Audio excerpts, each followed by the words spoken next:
semuanya, pernah gak sih kamu bertanya-tanya, kenapa sih pernikahan dan keluarga dianggap sesuatu yang sangat sakral, terutama dalam pandangan gereja Katolik nih? Apakah cuma soal cinta-cintaan romantis yang kayak di film-film itu? Atau ada makna yang jauh lebih dalam ya dari itu?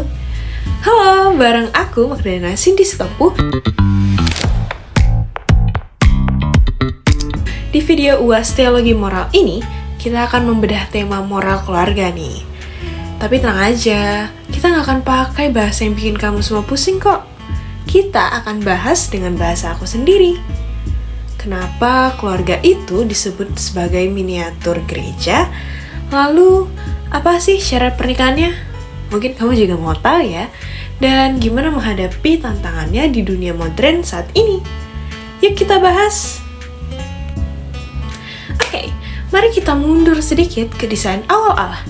Mengapa Allah menciptakan laki-laki dan perempuan dan mempertemukan mereka ya? Jawabannya ada di Matius bab 19 ayat 6. Di mana Yesus bilang, mereka bukan lagi dua, melainkan satu. Bayangannya begini, pernikahan Katolik itu bukan sekedar kontrak bisnis atau hidup bareng doang. Ini adalah perjanjian, di mana laki-laki dan perempuan saling memberikan diri secara total. Tujuannya apa ya? Tujuannya supaya mereka hidup dalam kasih, berbuah, dan menjadi tanda nyata bahwa Allah adalah cinta. Nah, agar pernikahan ini sah menjadi sakramen, ada beberapa syarat mutlak yang gak bisa ditawar nih teman-teman. Yang pertama, persetujuan bebas. Jadi nggak boleh ada pihak yang dipaksa. Yang kedua, kesatuan eksklusif, di mana hanya untuk satu orang ini seumur hidup. Jadi ya, aku sama kamu aja seumur hidup gitu. Dan ini merupakan dasar gereja menolak adanya poligami. Lalu berikutnya ada terbuka pada kehidupan, di mana artinya kamu siap menerima kehadiran anak sebagai buah cinta. Supaya lebih gampang diingat, gereja merumuskan ada 4 sifat atau pilar utama perkawinan Katolik. Kalau satu aja roboh, sakramennya bisa dianggap tidak berlaku ya teman-teman. Apa aja ya? Oke, yang pertama ada unitas atau kesatuan. Artinya persatuan total, bukan cuma fisik tapi juga intelektual dan spiritual. Lalu ada indissolubilitas yang artinya tak terceraikan. Jadi ini komitmen untuk hidup sampai maut memisahkan. Ini adalah gambaran kesetiaan Allah juga yang gak pernah meninggalkan ciptaannya. Mirip pengabdian Kristus pada gereja sampai wafat di kayu salib. Lalu berikutnya ada terbuka pada keturunan. Yang artinya setiap hubungan dalam pernikahan itu harus terbuka pada kemungkinan hadirnya kehidupan baru. Lalu ada kesejahteraan pasangan,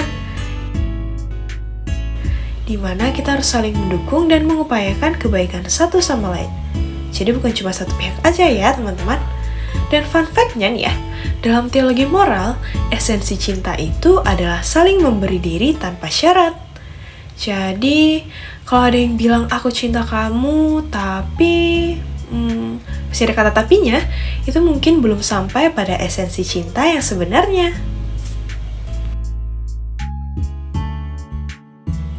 Tapi nih ya teman-teman, kita hidup di dunia nyata, bukan di dunia hayalan. Perkawinan itu punya ancaman dan musuh utamanya adalah dosa. Egois, ketidaksetiaan, atau kekerasan itu bisa mengancam rumah tangga loh. Lalu, apakah gereja membolehkan cerai? Jawabannya tidak, karena ikatan sakramental itu permanen. Tapi nih ya, gereja itu juga ibu yang penuh belas kasih. Jika ada situasi krisis berat yang mengancam jiwa, seperti kekerasan fisik atau rohani, gereja memperbolehkan pisah ranjang atau berpisah tempat tidur. Oh my god, maksudnya tempat tinggal. Nah, demi keselamatan ya tentunya. Namun, ikatan pernikahannya di hadapan Allah itu tetap ada. Lalu ada juga yang namanya pembatalan pernikahan atau anulir. Dan ini beda loh sama cerai. Kalau anulir itu artinya setelah diselidiki, ternyata dari awal pernikahan tidak sah secara kanonik. Yang misalnya nih ya, ada paksaan atau salah satu pihak sudah menikah sebelumnya.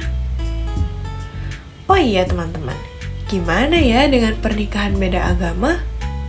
Nah, Katolik dengan Kristen Protestan itu bisa ya disebut mixta religio, tapi butuh izin uskup.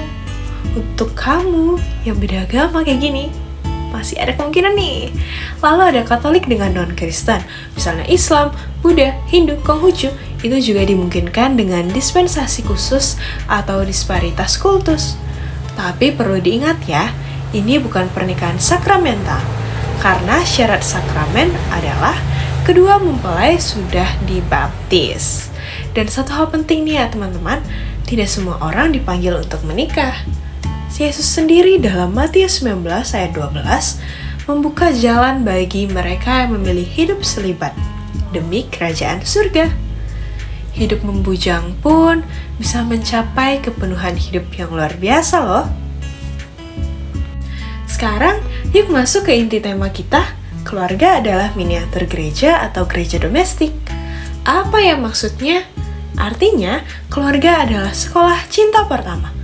Disinilah kita belajar tentang pengampunan, kesetiaan, dan kehadiran Allah.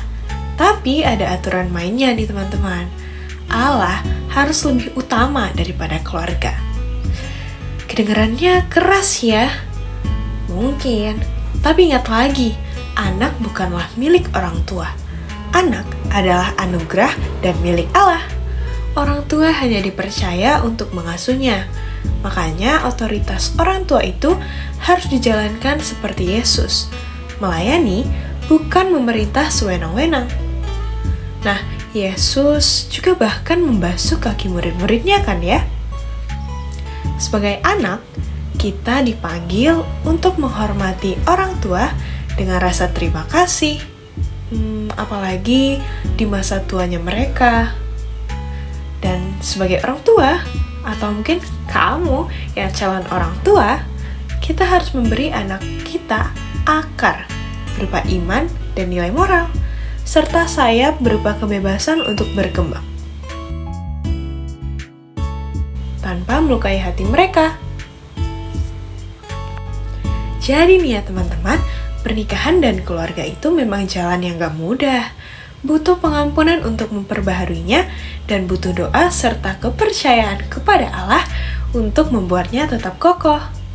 Seperti kata Paus Benediktus XVI, bahwa cinta yang total dan tak dapat dibatalkan antara pria dan wanita yang bisa menjadi dasar masyarakat yang sehat.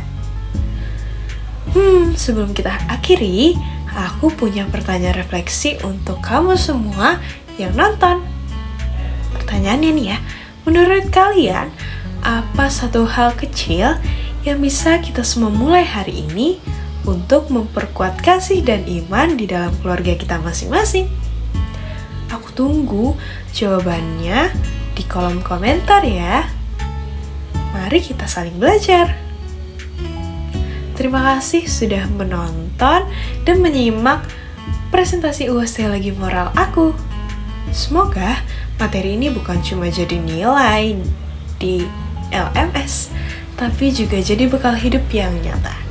Tuhan memberkati kita semua. Dadah!